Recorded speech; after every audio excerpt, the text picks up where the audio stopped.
ഇന്ന് എല്ലാം റെഡിയാണ്, നമ്മൾ ഓൾ സെറ്റാണ്. ഈ വീക്കിൽ ഡെലിവറി ഉണ്ടാവും എങ്ങനെ പോയി കഴിഞ്ഞാൽ. അപ്പോൾ പൈനാപ്പിൾ ജ്യൂസ് കുടിക്കുക എന്നുള്ളത് എൻ്റെ കുറേ നാളത്തെ ആഗ്രഹമാണ്. ഏകദേശം 10 മാസത്തോളമായി ഞാൻ പൈനാപ്പിൾ ജ്യൂസ് കുടിച്ചിട്ടുണ്ട്. അതുകൊണ്ട് പൈനാപ്പിൾ ജ്യൂസ് കുടിക്കാൻ വന്നിരിക്കുകയാണ്. ഇനിയിപ്പോൾ എന്തായാലും കുഴപ്പമില്ല, ഡെലിവറി എന്തായാലും ആവുമല്ലോ.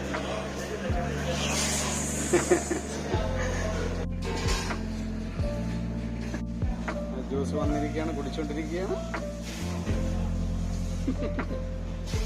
എങ്ങനെയുണ്ട്? കുറെ നാൾ കുടിക്കേണ്ടിരുന്നിട്ട്.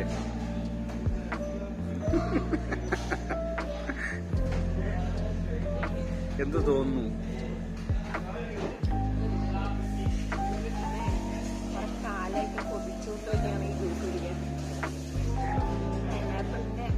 ഇതും കൂടി കൂടി